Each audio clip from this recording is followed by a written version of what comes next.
Well, hello there. It's the Holy Smokin' Pipe Padre coming back at you. Well, here I am smoking my old calabash again, and in the background you see, well, what do you see? You see a pretty messy desk back there. And today I am celebrating a couple of things. One, you just saw the earlier today I uploaded my my 100 subscribers, and so personally, let me say a thanks to you to all of you who put up with me and my antics, and thanks for all the kind comments you say. Some of you say some really nice things, and it's a real treat to get some of your personal comments. So thanks. You probably shouldn't encourage me, okay? Okay, well, there's a lot of things I want to talk about. I don't know if I'm going to get around to answering Herman's 15 questions, but I'm going to try. I'm actually celebrating also. The reason why I'm sitting here in front of my other Mac monster here, my Mac Pro, is because I just completed my 3-year journey to preach the entire 3-year lectionary cycle on YouTube. And that is been a 3-year journey. So I finished my last homily at 4:40 p.m. here, Pacific Daylight Saving Time here in California. So I'm celebrating that with some escudo still in my pipe from this morning and a tasty Schwarzbier.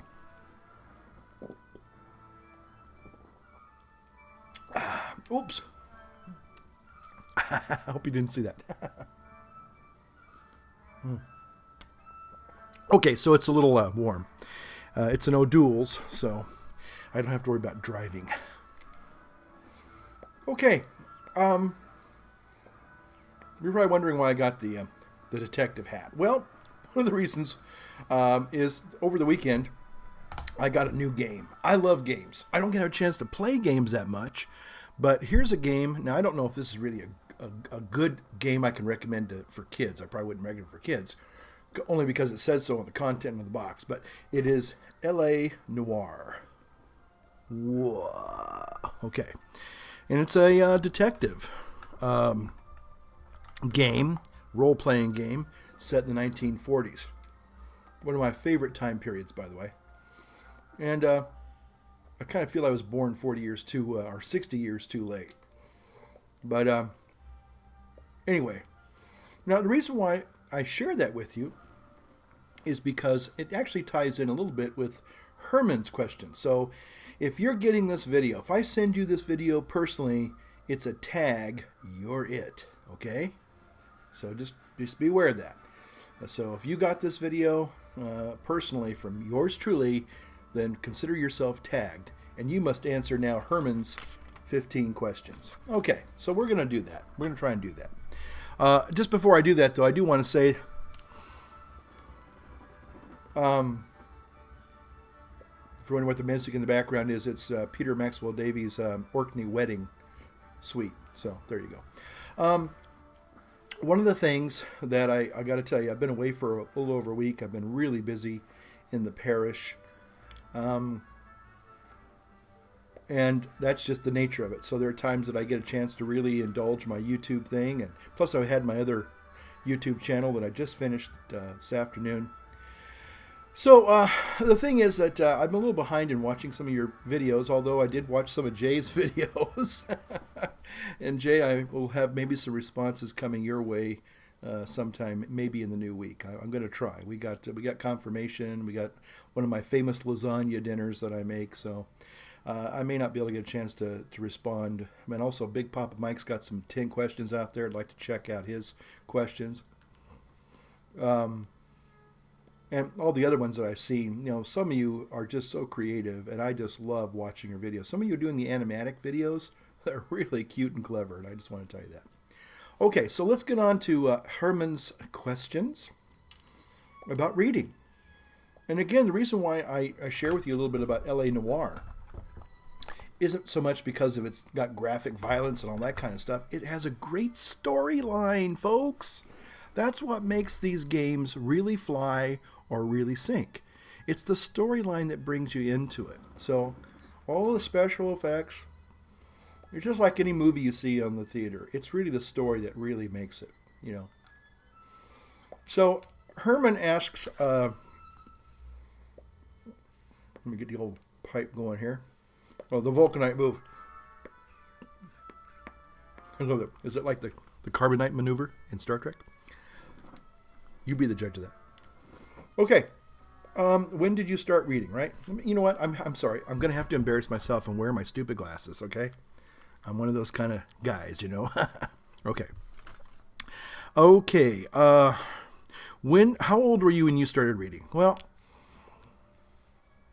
I can't remember. I really can't remember. I just, reading to me, I'll be honest, and this ties in with what I'm going to share at the very end of this. Reading's always been kind of a very difficult thing for me. Not because I'm dyslexic, but I'll explain that in a minute. It's just that I have a physical stigmatism, and reading, I found out, even though I love to read, I do love to read. But I'll explain that in just a moment. Okay, and what kind of books do you read? Well, I like all things. I like science fiction and fantasy, like many of you. But I really like biographies. I love biographies. I like reading about real people. I also like reading detective stories, obviously. G.K. Chesterton comes to mind, Father Brown, sorry, but, typecast, whatever can I say. C.S. Lewis in theology, and other theological works, but basically C.S. Lewis and histories about the church, things like that. Yes, I love that kind of stuff. Do you read alone? Yes, obviously, I think. Except when I'm in Mass, then I'm reading the lectionary, or I'm reading the gospel, and I'm not reading it alone. I'm reading it hundreds of people, maybe thousands. Okay. Can you read if someone is talking? If there's basically background music, noise. Okay. Again, I think it's the difference between talking and noise. If it's really distracting noise, something that's going to prevent me from sleeping or concentrating, yes. But if somebody just talking, probably not. Like if I read in a coffee shop, no. I can tune that out. Let's see. Have I had any accidents while reading? Well, there was that one time back in 1943. Well, I won't go into that right now. Okay. How many books a month? Well, this is where we begin to get a little more interesting here. Because of my reading disability, and it is a disability, I just realized it only a couple years ago, I love listening to books on tape. Audible.com is one of the places, just downloading books, audio books from iTunes, okay? I love listening to books. It's like somebody reading me a story, okay? So I could probably do 2 books a month if I'm and what I do is I just turn it on at night. Instead of watching TV, I listen to a book at night.